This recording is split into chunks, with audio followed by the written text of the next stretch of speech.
What if a slave master's bed turned into his coffin? What if retaliation could be carved into wood by silence? What occurs when sadness develops the ability to wait and grow? One woman's suffering turned into a scheme in Alabama in 1850, and the final item her master ever handled was a creation of the man he had murdered. When the dead aren't finished talking, how can you bury someone who never died and who truly rests? This isn't a myth. It is something older, more profound, and still pending. Like an unhealing wound, the Fairweather plantation spanned the Alabama landscape. Season after season, the cotton fields turned white beneath an unforgiving heat. Joram, one of the workers hunched down in the heat, was a man whose quiet was calculated rather than a sign of weakness. Years of forced labor had bent his back, but his hands were solid. Although they had constructed half of the master's furniture, those hands who could create dovetail joints and inlay patterns from memory had never written a single word. Joram remained silent till someone spoke to him. He navigated the carpentry shed with the dexterity of someone who knew the consequences of errors, how a misaligned nail could raise suspicions, and how a twisted beam could cost lashes. But in the subdued beat, he listened to the overseers, footsteps in the gravel, the wind carrying muted sobs from the large home, and his wife Abel's voice when it broke in prayer every night as he went about his duties. Once sweet and melodious, her voice had become as fragile as splintered old wood. Ebe was now a part of the home. She was deemed too weak for field work by Master Jeremiah Fairweather after her last kid was stillborn. But the truth was known by all. They hadn't taken her inside to sleep. In rooms where no other eyes were permitted, she was there to serve in solitude. Still struggling to breathe, she moved through the house like a ghost. She walked slowly and kept her eyes down. At the same time, something changed within her. There was a coil. Joram observing her from afar on Sundays when the field workers were permitted to congregate beneath the sycamore tree. Not because she had forgotten, but because something sacred had broken. The kind of break that doesn't make noise. Her eyes stopped searching for him. The plantation then awoke one morning to a commotion. Joram had left, although not announced, his absence was observed. The other males looked at the tools neatly arranged on the empty workbench. Between the cotton rows, whispers slithered. Word got out by sunset. Behind the shed, next to the oak where punishments were administered, a heap of bloody clothing had been discovered. Joram must have stumbled upon a chisel while intoxicated, according to the overseer. The teacher only stated that Joram had consistently been a silent, odd kind.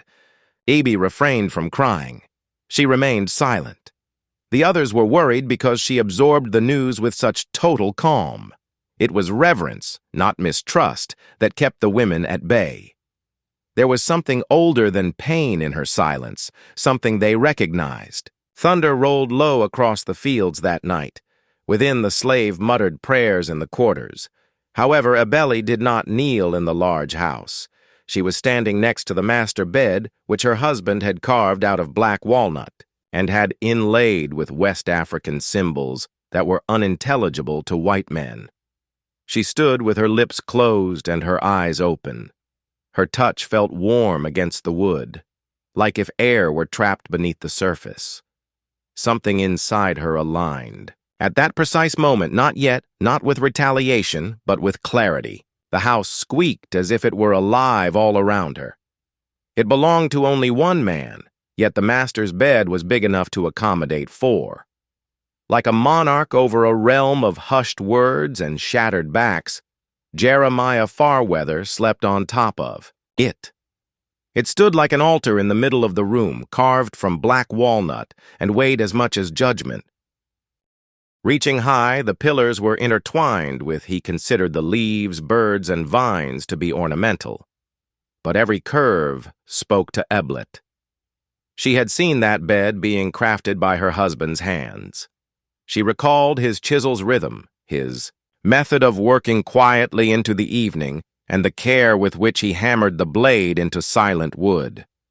Long before the quiet between them became entrenched, He had once whispered to her that the patterns were more than just patterns. They served as protection, remembrance, and a form of grain prayer. She now undressed that bed every morning. She washed the frame, polished the wood that creaked under the weight of its occupant, and smoothed the linens. Fairweather, who usually smelled of booze and dirt, slept through the mornings and came home late after evenings out.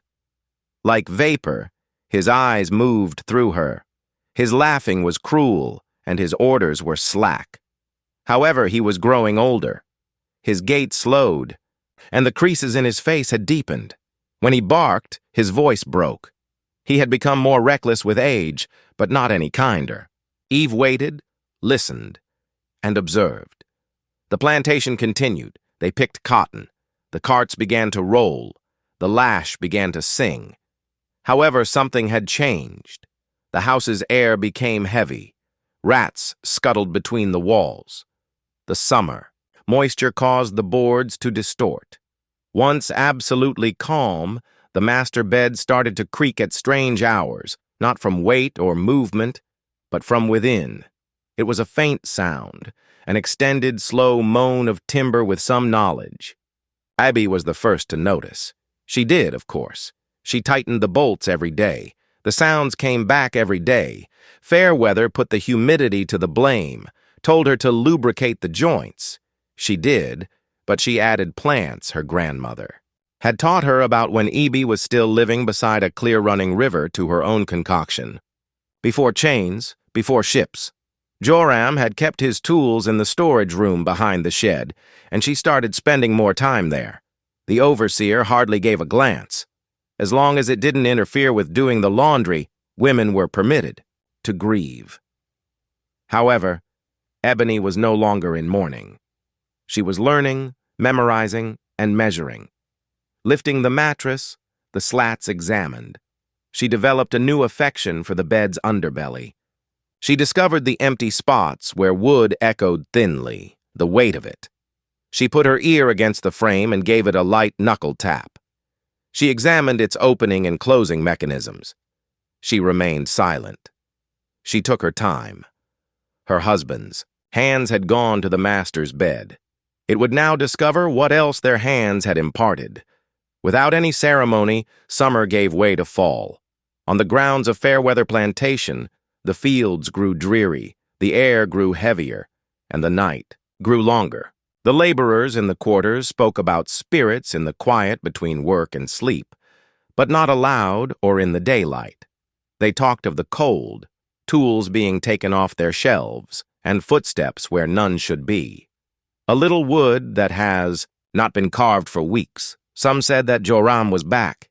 His remains were never located. The blood-soaked clothing, however, was folded strangely and placed as though it were set on a sawhorse. The overseer didn't bring it up again. Abeli, however, didn't require verification. She had endured silence long enough to understand the gravity of the absence. The bed in the master bedroom had started to shift. Its frame remained substantial, polished, and majestic, but not in appearance. At night, when no one was there to touch it, it moaned. It was a sound like breath held beneath the surface, not the casual stream of settling wood.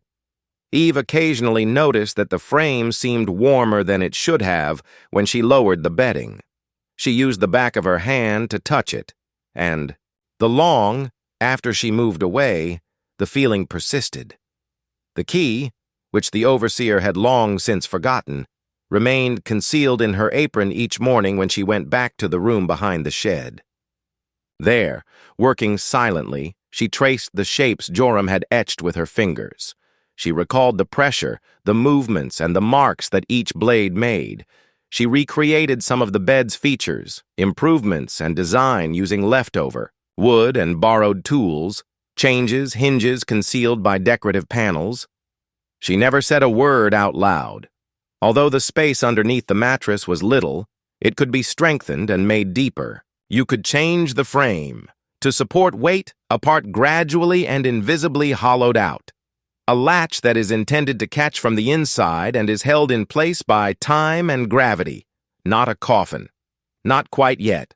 However, it was more than just a bed now. In the house, strange things started happening. Dreams, Fairweather lamented. He referred to them as black dreams, in which he felt immobilized and confined, as though he were sinking into the mattress. He described feeling hands about his ankles, feeling hot and breathless, and hearing voices in a language he didn't understand. Earlier in the day, he started drinking, yelling at servants, and muttering to himself. Abeli said nothing. She saw the mattress droop just a little where it had never done so before. She used her own mixes to lubricate the joints. She moved in time with the degradation as she worked. She addressed the bed itself just once. Since ships crossed the ocean, the plantation has not spoken that language. The bed responded with readiness rather than words or sound. She was now its guide, its whisper, its caregiver, and it was paying attention. The wind grew harsh on the evening of October 23rd, and the sky threatened to do more than just rain. With a steady, methodical swell, a storm formed over Montgomery. As if the heavens, they were hesitant to give up what they had. Slaves, always on the lookout for signs, spoke nothing while windows rattled, trees bowed, and animals became restless in their stables. The weight in the air was familiar to them. It was the kind that caused bones to hurt before thunder. After returning home intoxicated, Jeremiah Fairweather's voice reverberated down the deserted corridor, his boots leaving muddy traces on the flooring. The housekeeping workers had learned to disappear on such nights long ago. Ebeli was the last one left, standing at the bedroom door, her hands motionless, her face composed. As he lamented the weather, the harvest, and the cost of cotton, she assisted him in taking off his clothes. Without a look, he waved her away, flopped down in bed, and within minutes, he was asleep with a lot of wine. Overhead, the storm began. Thunder splintered over the fields, obscuring the quiet, strange noise below the bed. The sound of anything adjusting itself, the steady movement of metal against wood, and the catching of hinges. I didn't wince. She listened to the rain's increasing beat as she stood in the corridor, her gaze focused on the closed door. Nobody witnessed her departure. The storm had dissipated by morning, but the fair weather had not materialized. The house was abnormally quiet. A kid from the kitchen banged on the master's door, then louder, but there was no response. He brought the overseer over. They pried it open together. The smell of damp earth and oil filled the room. The bed was made excessively beautifully, as if it had never been touched. However, the master wasn't present. The supervisor inspected the cellar, the gardens, the shed. Absence was all that was visible. No broken glass, no footsteps in the softer ground, no indication of a struggle. When they attempted to move the bed, which now weighed more than it had previously, it resisted in both weight and form, as if it had taken root. Someone then saw small scratches under the frame, nor panic marks nor claw markings, letters and symbols that are purposefully and neatly engraved.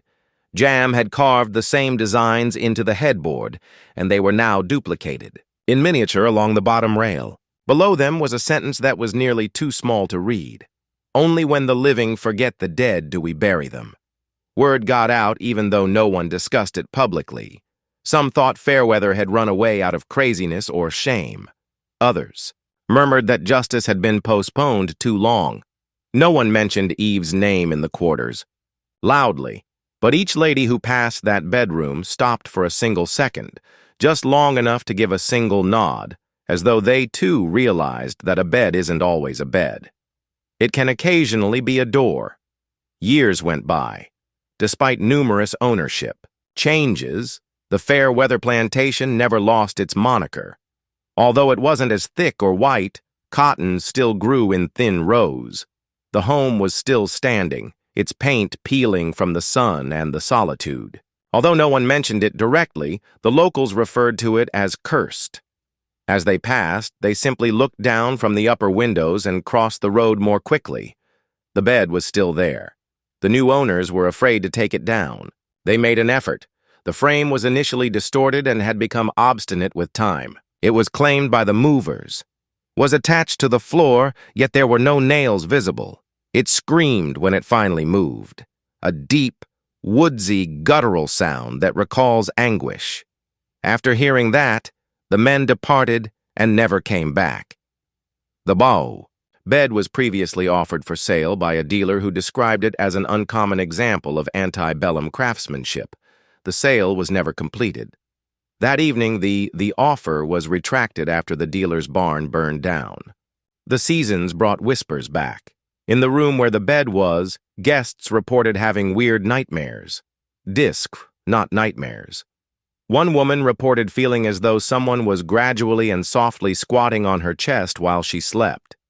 Another heard intentional repetitive taps coming from inside the frame. The proprietors choked it to superstition, to rodents and drafts, but they ceased to use that space. They never went inside again after locking the door, but the bed was still there. The tale of the mute woman he mistreated and the missing master had become ingrained in the village. Over time, the names evolved. Joram turned into a vindictive spirit. Eble, a shadow moving along the corridors. Youngsters challenged one another to come near the gates. Even a preacher who said that the house was marked would not enter.